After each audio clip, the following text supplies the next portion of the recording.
What is your assessment of global financial stability at this point?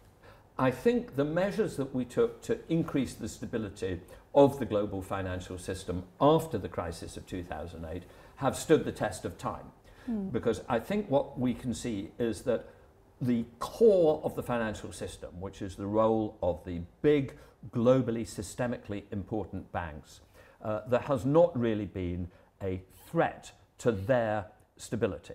What we have seen is a set of idiosyncratic failures of individual banks like Silicon Valley Bank, like Credit Suisse, banks which had just been badly managed and made very severe individual mistakes. But unlike in 2008, where individually badly managed banks like Northern Rock or RBS then helped trigger a global crisis, these individual events over the last year have not triggered a global crisis. And the reason why is that our core big banks of the world just have much more capital. The absolute core of what we did after 2008 was insist that the banks had to have more equity capital, more liquidity, that we could monitor their risks more closely. And I think, as I say, that has, and as we say in English, I will touch wood, but I'm not sure there is any wood here. A touch wood as reassure myself that what I'm saying is right. That has stood the test of time. And I think it will stand the test of time that we have a global banking system which can deal with the emerging risks of the world without it threatening the stability of the overall system. Now, are there problems in particular environments? Yes, there are. The period of high interest rates after very low interest rates, of course, exposes problems from individual institutions which had been taking risks. Again, there's another famous saying, when the tide goes out, you see who has been swimming naked. And in a sense, when the interest rates go up for the first time in 10 years, you see who's been taking unreasonable risks with very low interest rates. So we've seen that in particular institutions, and I'm sure we'll see more of it, but I'm fairly confident that we will not see a global financial crisis on anything like the scale that we saw in 2008. Well, although the world economy has emerged from the pandemic, we're also facing a lot of unprecedented challenges, including climate change. Yep. What do you make of the current global economic governance in face of these unprecedented challenges? Because Secretary General Guterres said at the UN General Assembly that it has become fractured, a great fracture that incapable of responding to these mounting challenges. Well, look, I think it's always important to be realistic and see where we're failing, but also to recognize that we have made some progress. Before the Paris Climate Agreement of 2015, COP21 as it's called, a lot of people thought that on a business as usual basis we could end up warming the world by 3 degrees centigrade or even more. And let's be clear, that would be catastrophic for human welfare. That really is, absolutely catastrophic for human welfare. Most of the estimates now are that on the basis of the commitments we've made, and I just heard Mr. Jia Shenhua talking by video from Beijing earlier, say that on the basis of the commitments we now have, we're heading for about 2.3 to 2.6 degrees centigrade. Now, 2.3 to 2.6 degrees centigrade, let's be clear, is very, very bad for the world, but it's not quite as catastrophic as above 3. And that reflects the fact that over the last 5 years, we have made commitments, the UK and Europe and the US are all committed to get to net zero emissions by 2050. China and Xi Jinping at the UN General Assembly in 2020 committed to get China to net zero emissions by 2060. And many other developing countries are committed to a 2060 target. As long as we all meet those commitments, then we will end up with warming of 2.3 to 2.6. But that tells us it's not good enough because at the Paris Climate Agreement, we agreed that we should limit global warming to well below 2 degrees centigrade and ideally 1.5. Well below is a vague term, but let's assume that it means, say, 1.8 and ideally 1.5. We're still a long way off target to do that. So the question is, do we have the governance structures to get us on target? And to get on target, let's be clear what we will need. We will need both to tighten our ambition and to tighten our implementation. We will have to agree to bring forward our commitments to still earlier dates, and we'll have to make sure that we at least implement what we've already agreed to and implement still tighter agreements. Do we have the governance structures to do that? Well, they're imperfect governance structures. So these COP processes, Conference of the Parties as they're called, and we have another one coming up in United Arab Emirates at Dubai in December. They get together all the 190 countries of the world, and there's lots of debates. It's just incredibly difficult to get 190 different countries to agree. What I hope to see from COP28 is a reassertion that we are going to try to limit to 1.5. I'd like a bit of a tightening of being clear about what well below 2 degrees. I worry that the well below 2 degrees statement is too vague to be helpful. I think maybe we should say 1.8 is the absolute limit and we're aiming for 1.5. I think that would help root the mathematics of this. But I think we will also need at COP28 some clear statements of what is required for us to definitely limit global warming to 1.8 and ideally 1.5. And I think we need in particular two things, one on the positive side, what we have to do, and one on the negative side, what we've got to stop doing. On the positive side, I think we need a very clear commitment to accelerate the rollout of renewables. And that I know is part of the COP28 presidency, the idea of tripling the annual installations of renewables by 2030. That's doable, but it will require a lot of action by countries all the way across the world. And then the other thing is we need a commitment to the phase down of fossil fuels. At the end of COP26 in Glasgow, there was an agreement to phase down coal. We need the same for all fossil fuels.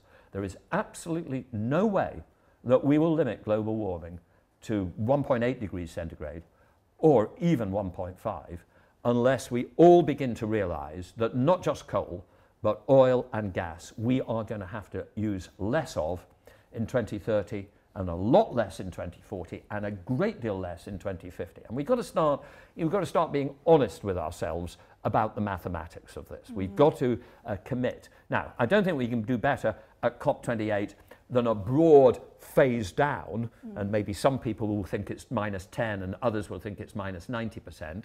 It has to be closer to -90% than -10, but just to begin to get the debate realizing that we are going to have to phase down fossil fuels, because without that, we're kidding ourselves. We're just telling ourselves stories.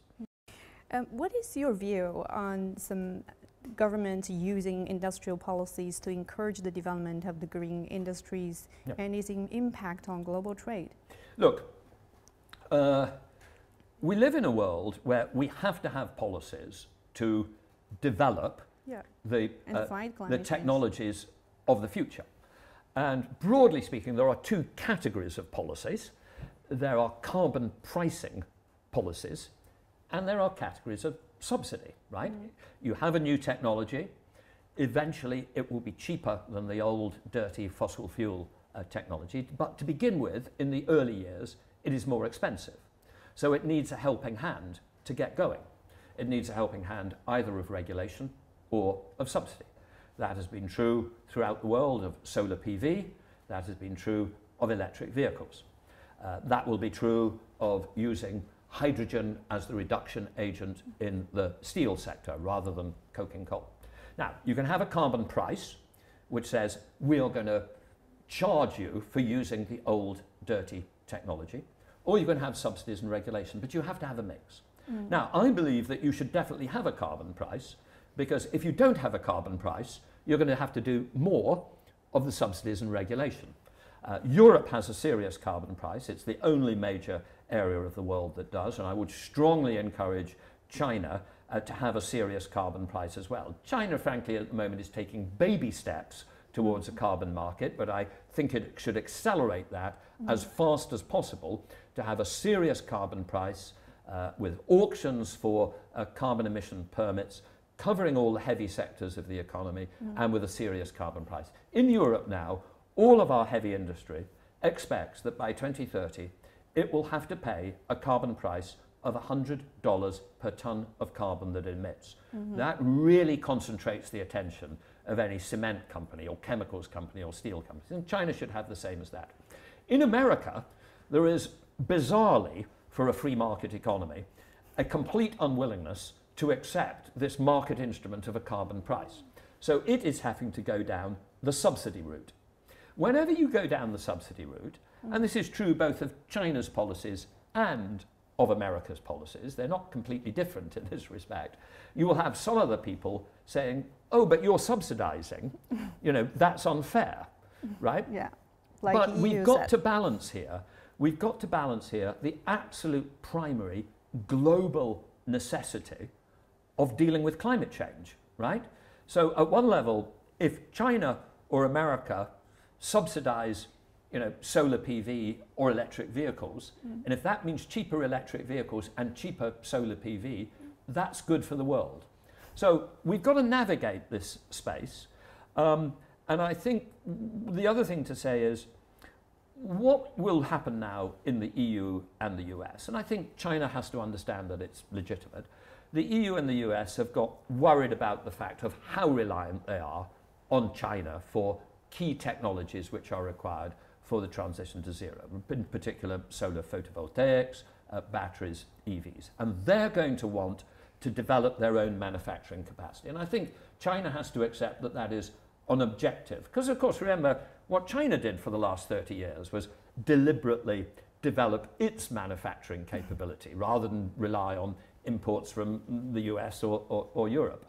But as it does that, we must make a reality of this phrase, de-risking but not decoupling. We should not be trying to entirely separate. We should be continuing to import lots of things from China. But China thinks and where we are developing is a way to but where we are developing manufacturing capacity in Europe and in America, we should be absolutely willing for that to be built by the brilliant Chinese companies, you know, BYD, CATL, Envision in wind turbines, Longji Solar.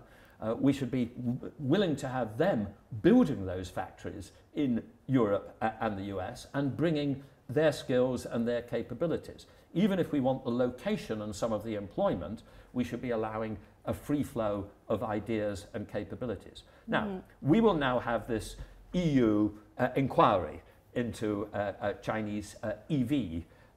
And I think what the Trade Secretary, Commissioner, who is here today at the Bund Summit and has meetings here in China, has said he has tried to reassure the Chinese that this will not be politically driven. It will be driven by the classic procedures of the WTO to see whether there are subsidies, and we'll see what comes out of that. But what I would say is, whatever comes out of that, it shouldn't stand in the way of the transfer and the beneficial flow of ideas. What is very clear to me is that the Chinese electric automotive companies have developed skills and scale, particularly in developing smaller EV cars, and we need to be able to benefit from that in Europe, because at the moment we have a danger in Europe that our major EV companies are focusing on the high end, but we need EVs for the masses, for ordinary people at affordable prices. And if those are being produced more cheaply in China, we need to access that capability, even if the way to access it is to encourage them to build factories in Europe rather than necessarily to import them. Well, globalization was the bedrock of the global economic prosperity in the past decades. And now we're also seeing emergence of new wave of technologies that has the potential to transform our industries. Do you see more opportunities for cooperation in these areas to provide better solutions to our shared challenges? Look, always new technologies tend to create challenges and opportunities. And obviously the huge one which is coming along now is artificial intelligence. So at one level, we shouldn't overstate how different artificial intelligence is. It's just an extra stage in the capabilities of software and hardware building on these, you know, amazing changes we've already seen. But clearly it does create the capability for you know, us to do new innovations. Let me give you an example, two examples. artificial intelligence applied to the area of the biosciences, the life sciences, is enabling us to understand things about how proteins work and the folding structure of proteins, and the very essence of how DNA and the key processes of life work. It is accelerating our understanding of that far faster than we could have achieved without IA. It is also accelerating our understanding of all the different materials that we can use in battery cathodes and anodes. This is a material science where we are continually trying to work out which different metals give us high levels of energy density. And artificial intelligence is enabling us to speed beyond just trial and error and work out what are all the possibilities and test them. You also see this in nuclear fusion as well. I think artificial intelligence means that we will accelerate the process by which we can understand the complexities of how nuclear fusion reactions might work. So across a whole series of things, it is accelerating how fast we can solve challenges that, if we can solve them, are good for humanity. Artificial intelligence also creates huge dangers. It creates the possibility of complete deep fakes. It will be capable very soon of having you interview somebody who calls himself Adair Turner but isn't Adair Turner. It's an avatar of Adair Turner saying things that I didn't say. And we are creating this ability for the internet to have deep fakes so total that you will think you are listening to someone, seeing someone, and this is very scary stuff. I do think, and Mr. Henry Kissinger was saying this by video at the conference earlier, we do need jointly to think about how we regulate that. We also need to talk about how we regulate the use of that. I mean, let's be clear, one of the groups of people who could use this are each of our intelligence agencies. We could use this to interfere with each other's political processes. We could use this to spread lies about each other's. We could use this to undermine democracies. We can use the internet. And Henry Kissinger was saying, look, we had these terrible things called nuclear weapons, and we made a set of agreements which made sure that although we had these weapons, we didn't use them against each other. Making sure that we don't use AI against each other is important, but in a sense it's much more complicated, because it's much more, when we use nuclear weapons, we knew we were using nuclear weapons. We could see a definitive thing.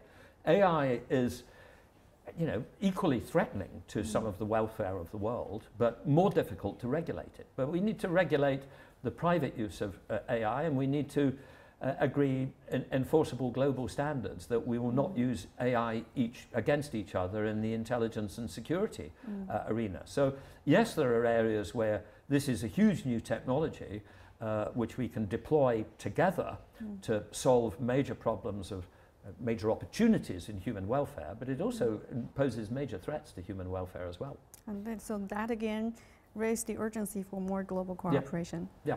Thank you so much for sharing with us. Thank you very much. Great.